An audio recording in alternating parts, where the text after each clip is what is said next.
حرف زدن با بابام فایده‌ای نداشت. بابام مخالف ازدواج من با کامران بود. کامران 2 بار دیگه با بابام صحبت کرد اما فایده‌ای نداشت. من که دیگه رسما مرده‌ای متحرک بودم، با ذره ذره وجودم عاشق کامران شده بودم و میخواستمش. تصمیم گرفتم با عمو سعید و زنمو صحبت کنم.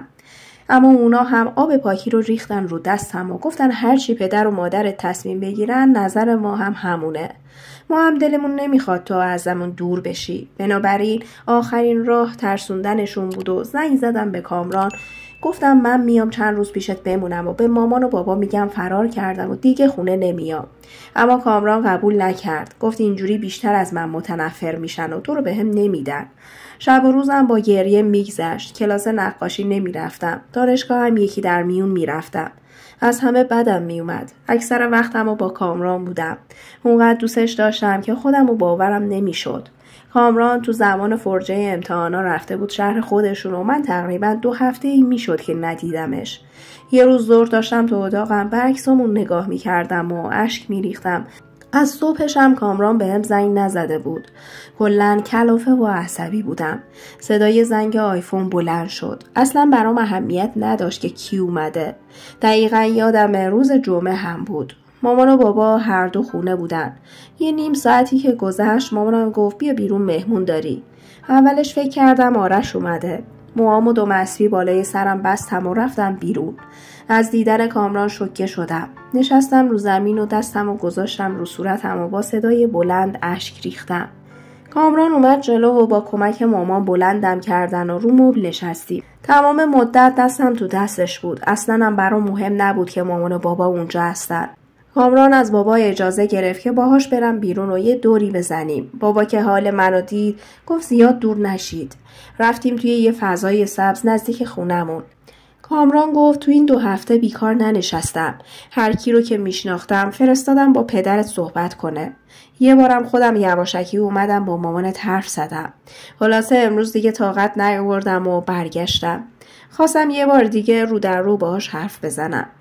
مشکلشون فقط و فقط مسافته که گفتم هر وقت اراده کنن تو رو میبرم خونه‌شون. بعدم بابات گفت 1-2 هفته‌ای به من زمان بده تا بهت جواب بدم. این یعنی ما نصف راهو با موفقیت گذروندیم. من همه تلاشمو کردم، امیدوارم نتیجه خوب باشه. بهش قول دادم و گفتم منم همه سعیمو میکنم تا بابا رو راضی کنم. 1 ساعتی حرف زدیم و برگشتیم خونه. کامران دیگه بالا نیومد و منم مستقیم رفتم تو اتاقم.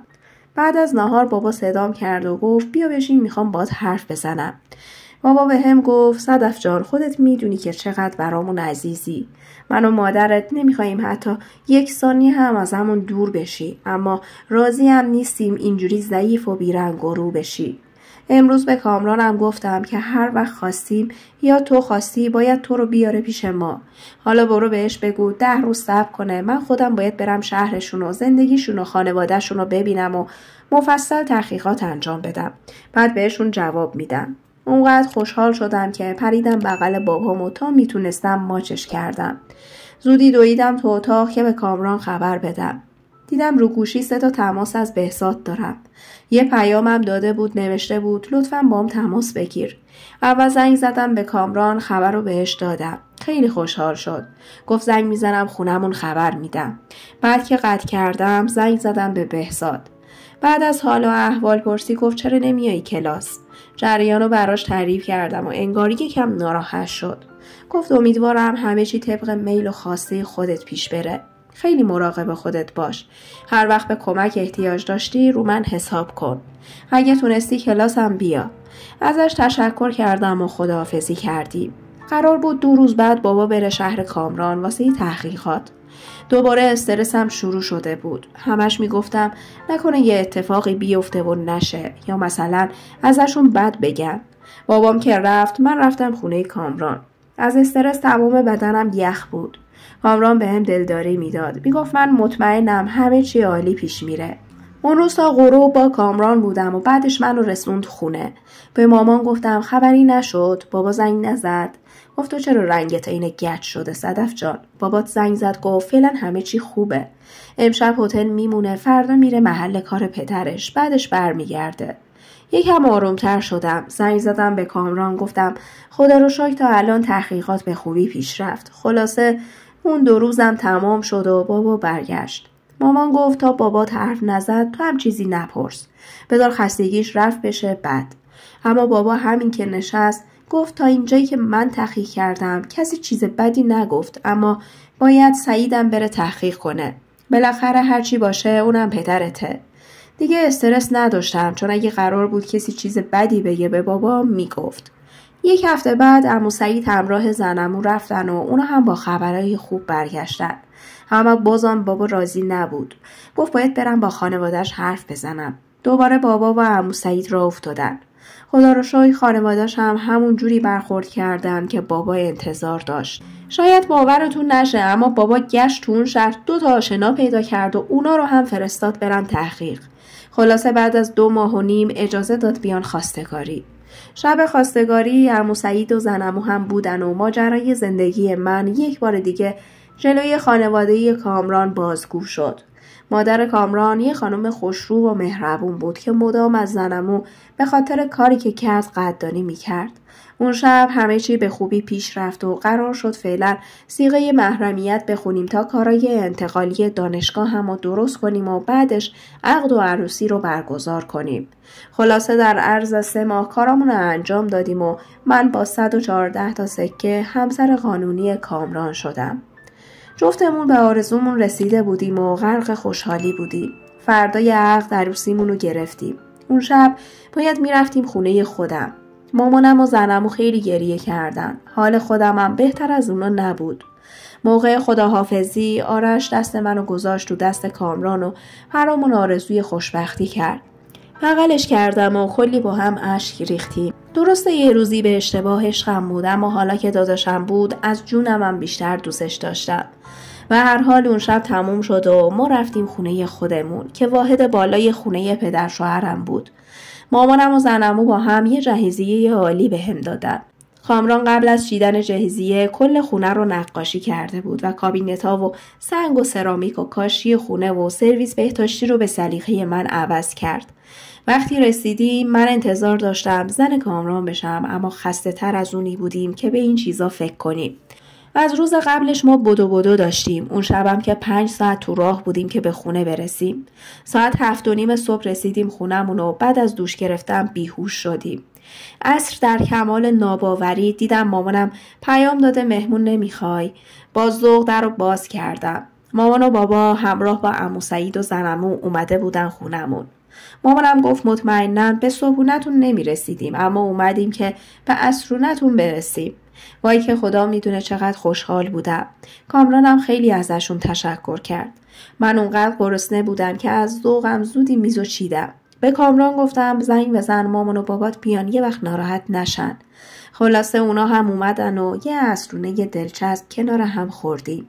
بعدش بلند شدن برن که کامران خیلی ناراحت شد. گفت شما این همه راه اومدین که یه عصرونه بخورین برین. به زور راضی شدن که بمونن و صبح برن. مادر شوهرم هم گفت حالا که شما اینجایین امشب هممون میریم رستوران مهمون ما که عروس گلم رو پاگشا کنم. چقدر افتخار میکردم به انتخابم، به کامران و خانوادش. بابا و عمو سعید که رفتار کامران و خانوادش رو دیدن خیالشون راحت شد. اون شب رفتیم رستوران و مادر شوهرم یه نیم ست طلا بهم کادو داد و برگشتیم خونه. اون شبم اتفاقی بین من و کامران نیفتاد. بالاخره مهمونامون رفتن و شب سوم من از دنیای دخترانه خداحافظی کردم و زن کامران شدم. روزها از پی هم میگذشتن و کامران سخت کار میکرد. روز به روز عشق بینمون بیشتر میشد. منم درس میخوندم. کامران شدیداً به مادرش وابسته بود، اما هیچ وقت به خاطر خانواده‌اش منو آزار نمیداد. یه روز اومد خونه و گفت میخوام با دوستم شراکتی یه شرکت مهندسی ساختمانی بزنیم. خیلی خوشحال شدم. دوستش مجرد بودم و پسر خوبی بود. کلی دوندگی کردن تا مجوز ثبت گرفتن و کارشون رو شروع کردن. خیلی زندگیمون عالی شده بود، اما خوشیمون دووم نیاورد.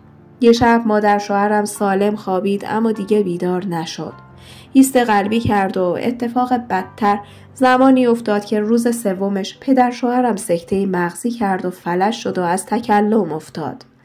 روزگارمون سیاه شده بود. کامران شکسته شده بود. کمند باردار بود اما اونقدر گریه و زاری کرد آرامگاه نبردیمش. حالمون اصلا خوب نبود. نمیدونستم چی کار کنم که کامران رو آروم کنم. بعد از 40 تصمیم گرفتیم برای پدر شوهرم پرستار بگیریم. اما بعد از 2 ماه پرستارش زنگ زد که پدرتون کنترل ادرارش رو از دست داده و من نمیتونم نگهش دارم. اینجوری شد که ما از واحد خودمون اومدیم پایین که مراقبش باشیم. کامران هر روز صبح پوشکش میکرد میرفت سر کار. من میرفتم دانشگاه و پرستار فقط ازش مراقبت میکرد و بهش غذا میداد. کارای کامران زیاد بودن. غم از دست دادن مادرشم خیلی براش سنگین بود. خیلی شبا با شنیدن صدای گریش از خواب بیدار می شدم و یواشکی نگاش می کردم اما بروش نمی آوردم که غرورش نشکنه. هنوز 7 ماه از فوت مادر شوهرم نگذشته بود که یه شب با صدای ناله از خواب بیدار شدم. دویدم سمت اتاق پدر شوهرم. دیدم داره می لرزه و کف از دهنش ریخته بیرون. از ترس فقط جیغ کشیدم. کامران بیدار شد و وقتی صحنه رو دید گفت یا امام رضا. فوری لباس پوشیدیم و رفتیم بیمارستان. اما دم در بیمارستان پدر شوهرم هم تموم کرد. احساس می کردم خدا با ما لجه. چرا باید 2 عزیزمون رو در عرض 7 ماه از دست می دادیم؟ کامران فقط خودشو می زد. هیچی هم آرومش نمی کرد. بعد از مراسما کامران دیگه اون آدم سابق نبود. میرفت سر کار میمد خونه بدون هیچ حرفی غذاشو میخورد و میخوابید. کمند و شوهرشم کارای اقامتش رو انجام داده بودن که برن کانادا. وقتی بچهشون به دنیا اومد 1 ماه بعدش برای همیشه رفتن کانادا و ما تنها تر از قبل شدیم. یه روز به کامران گفتم تو رو خدا منو ببر پیش پدر و مادرم. تو این شهر دارم خفه میشم. گفت من نمیتونم بیام. تو شرکت پروژه جدید داریم. نمیتونم فعلا مسافرت برم. تو اگه میخوایی برات بلیت بگیرم. کامران برام بلیت پرواز گرفت و من رفتم شهر خودمون. 11 روز اونجا موندم اما دلم بدجوری واسه کامران تنگ شده بود. به خاطر همین بلیت گرفتم و برگشتم. کامران اومد فرودگاه دنبالم. خیلی لاغر و شکسته شده بود. وقتی دیدمش خودم رو انداختم تو بغلش و کلی گریه کردم. پیشنهاد داد شام بریم بیرون ولی من خیلی خسته بودم. رفتیم خونه و شام سفارش دادیم برامون آوردن خونه. خونه خیلی تمیز بود. ازش تشکر کردم که خونه رو تمیز نگه داشته. 2-3 روز گذشت رفتم از تو رختکن رختچرکا رو بردارم بندازم تو ماشین لباسشویی. سبد رختو که بلند کردم دیدم یکی از شلواره کامران افتاده اون پشت. دیدم خیلی کثیفه. جیباشو چک کردم که توش چیزی نباشه. دیدم یه کارت ویزیت آرایشگاه زنانه و یه کاغذ کارتخوان واسه فروشگاه لوازم آرایشی بود. یه لحظه انگار دلم لرزید اما سعی کردم خودم رو کنترل کنم. به خودم گفتم حتما کامران یه دلیلی واسه این داره. تصمیم گرفتم صبر کنم تا بیاد. زمانی که اومد خیلی عادی باش رفتار کردم. براش چای بردم و نشستم کنارش. گفتم عشقم امروز میخواستم شلوارتو بشورم. اینا رو پیدا کردم توش. ببین اگه به دردت نمیخوره بندازم بره. کاغذ و کارتو که دید یکم دست پاچه شد اما خودشو کنترل کرد و گفت نه بابا بندازش. وقتی نبودی رفتم واسه خودم عطر بخرم. خانم فروشنده گفت ما سالن آرایشی داریم و این کارت سالنشو داد به من تا بدم به تو. گفتم وا کامران جان اون خانومه از کجا میدونست تو زن داری؟ گفت نه. خانومه گفت این کارتو بدید به خانومتون یا خواهر و مادرتون. دیگه کشش ندادم. کامران که دید چیزی نمیگم گفت ببر بندازش. گفتم نه خب باشه شاید نیاز شد و یه سر رفتم. بیشتر ترسید. رفتم تو اتاق و با موبایلم از روی کارت عکس گرفتم و کارتو گذاشتم رو میز آرایشم. اون شب با 1000 فکر و خیال خوابیدم. صبح که شد بیدار شدم و کارت روی میز نبود. دیگه مطمئن شدم یه ریگی به کفششون هست. تصمیم گرفتم برم آرایشگاه. کامران معمولا ظهر خونه نمی اومد. بهش زنگ زدم گفتم ظهر میای نهار درست کنم؟ گفت نه ولی شب زودتر میام که بریم بیرون. گفتم باشه. زودی حاضر شدم و رفتم آرایشگاه. یه زن حدوداً 30 ساله در رو باز کرد. انصافاً چهره خوبی داشت. موهای بلند و بلوند، پوست سفید و چشای عسلی. قد و هیکلش عین خودم بود. گفت بفرمایید. گفتم ببخشید من میخوام موهامو رنگ کنم. شرمنده که نوبت نگرفتم. آخه عجله دارم. گفت خواهش میکنم چه رنگی مد نظرتونه؟ عمدن گوشیمو از کیفم در آوردم و یه عکسمو که تو بغل کامران بودم بهش نشون دادم. گفتم این رنگی اما یکم روشن‌تر از این باشه. وقتی عکسو بهش نشون دادم احساس کردم یکم ترسید اما به روی خودش نیاورد. کارم که تموم شد یه مشتری جدید براش اومد. وقتی باهاش احوال پرسی کرد فهمیدم اسمش شهره است. حساب کردم و از اونجا اومدم بیرون. هنوزم از چیزی مطمئن نبودم. رفتم خونه حاضر شدم. کامران اومد دنبالم، رفتیم بیرون. وقتی منو دید گفت چه خوشگل شدی. گفتم واقعا خوشت اومد؟ همون سالونی رفتم که کارت ویزیتشو امروز از روی میزم برداشتی. یهو رنگش عوض شد. گفت نه قربونت برم، صبح داشتم آشغالا رو میبردم، اومدم آشغالای سطل اتاقمون رو خالی کنم، دیدم این کارت افتاده اونجا، فکر کردم میخوای بندازیش، واسه همین انداختمش تو آشغالا.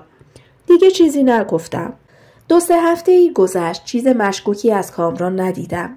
به موقع میرفت و به موقع میومد خونه، اما روز به روز ضعیف‌تر میشد. کارگاه پدرشون که اجاره‌ای بود، فقط میموند خونه که فروختیم و سهم کمند و دادیم و واسه خودمون یه خونه کوچولو اما نوساز خریدیم که اونم نصف پولشو من دادم. خودمو قانع می‌کردم که حتما من اشتباه کردم و شوهرم بهم خیانت نکرده، چون واقعا دیگه مشکوک نبود. تا اینکه یه روز داشتم جهیزیه‌مو کارتون می‌زدم که اسباب کشی کنیم. از صبحش کامران بهم گفته بود وایسا بیام کمکت، تنهایی کاری انجام ندی. گفتم باشه. داشتم تو اتاقم شیر میخوردم که یهو لیوان از دستم افتاد رو سرامیک اتاق و پودر شد. کلی شیشه خورده رفته بود زیر میزارایشم. رفتم جارو آوردم، میزارایشم و کشیدم جلو که پشتش و زیرش رو جارو بزنم. دیدم پشت میز روی فیبر یه چیزی با چسب نواری چسبیده. با دیدنش کل بدنم لرزید.